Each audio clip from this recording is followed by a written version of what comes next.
Hello and thanks for joining me.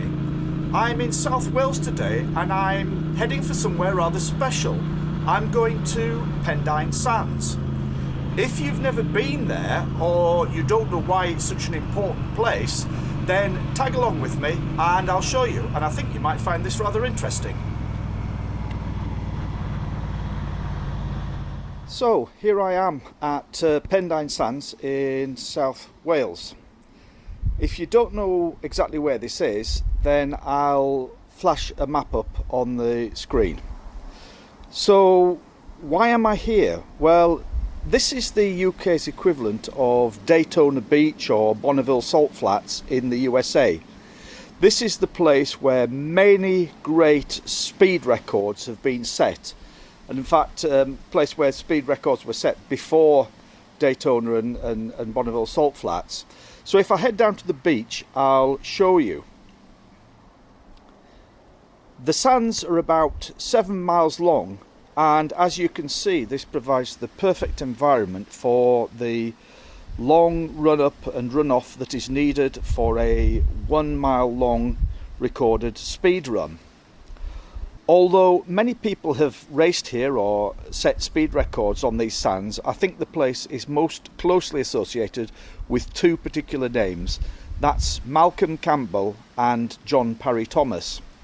And the story of the rivalry between Campbell and Parry-Thomas is a very interesting one. Campbell was an English aristocrat with substantial financial backing for his world record speed attempts. In September of 1924, Malcolm Campbell established a new world land speed record of 146.16 miles per hour over a measured mile here on Pendine Sands in his car that was called Bluebird. Now, John Parry-Thomas was a Welshman and he bought his car, which he called Babs, for £125. He had a background in aero engineering and he fitted a 27 litre, yes you heard that right, 27 litre Liberty aeroplane engine under the bonnet of his car. And in October 1925 he came here to beat Campbell's record. However, unfortunately the Welsh weather was not on his side and he was not able to make a successful run. He did return the following year in April of 1926 when he took the world record at a speed of 168 miles per hour. On the following day, after he'd done a bit of tweaking with the engine and adjusted the carburettor, he did another run and pushed the record to just over 170 miles per hour. Malcolm Campbell responded to this by building a new car, which he called the Bluebird 2, and this car cost £10,000, which was a huge amount of money at the time, and in a different league to Parry-Thomas's £125 Babs. In February of 1927, Campbell passed Parry-Thomas's speed and raised the record to 174.22 miles per hour. So even though he set a new world record, some people scoffed at it because despite all of the money thrown at the car, he was only able to squeeze an extra 3 miles per hour above Parry-Thomas's time. But he had set a new record and the stakes had been raised. So on the 3rd of March 1927, which was only a few weeks after this new record, Parry-Thomas came back to attempt to beat Campbell's new record and regain the title. He did a first run that day in which he reportedly reached 180 miles per hour, but unfortunately a spectator walked through the timing beam which nullified the run as a record. So Parry-Thomas had to go for another run, another attempt, and unfortunately on that second attempt he lost control of his car, which flipped over and he was killed instantly. Parry-Thomas's crew buried his car in the sand dunes here above the beach as a mark of respect to the man. But in 1969, permission was granted to dig the car up, and it was restored, and it's now possible to see it in the Museum of Speed, which I'll talk about in a minute when I'll show you there. Ironically, not long after Parry-Thomas's fatal crash, Henry Seagrave set a new record of over 200 miles an hour on Daytona Beach in Florida. He recorded a speed of 203.79 miles per hour, which broke the 200 mile per hour barrier. And because of Parry-Thomas's death, it was decided that Pendine Sands were not suitable for such high speeds, so in future all attempts were moved elsewhere, including Malcolm Campbell went on to do runs elsewhere, mainly Daytona Beach and Bonneville Salt Flats in the USA. There were many attempts made on world records here on motorcycles as well.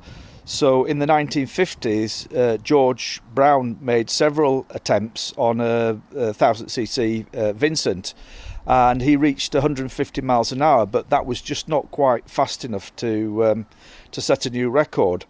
Bob Berry also tried for a record here, and over many years between 1949 and 1961, he eventually set a record of 186 miles per hour, and he did that by lying prone on the bike. He then decided to add a streamlined shell to the bike to get even more speed, as Triumph had done with their bike with the famous run on Bonneville Salt Flats, which is what got the Triumph Bonneville its name from the speed record that they set there. But unfortunately, he crashed during his attempt. He was doing just under 170 miles an hour when he crashed, and he broke his collarbone, and so that was the end of that. There have been many other riders who have set or attempted to set records here, and so it's been a place of great importance for speed records.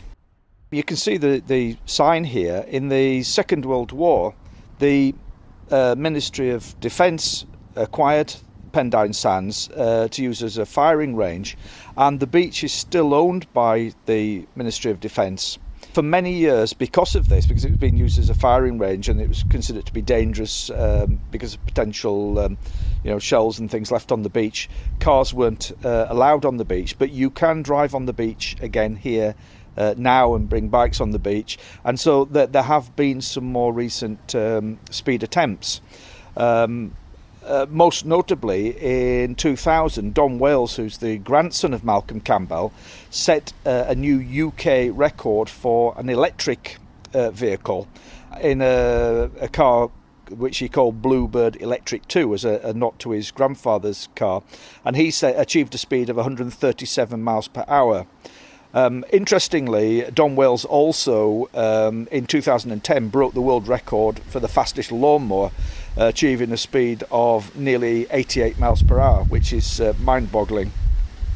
You may be aware, because it was on television a lot, it's back in 2015 now, Guy Martin also set a land speed record for a bicycle. He rode behind a truck, so he rode in the slipstream of a truck, and he clocked 112 miles per hour on the beach here at Pendine. Also in the same year, Idris Elba, the British actor, broke the historic flying mile record that had originally been set by Malcolm Campbell, and he did that driving a Bentley Continental GT, and Elba clocked just over 180 miles per hour, which is pretty impressive. So I just want to show you the museum here. I mentioned this earlier. It is closed at the moment. They closed it a couple of years ago because it's currently being rebuilt in what will hopefully be a much bigger and better format. In the old version of the museum, you could see Babs, which was Parry-Thomas's old car that had been restored. I'm hoping that when they reopen this museum, we'll have lots of interesting exhibits and stories and information about the history of speed on the beach here. I hope you found this interesting, and I'll see you next time.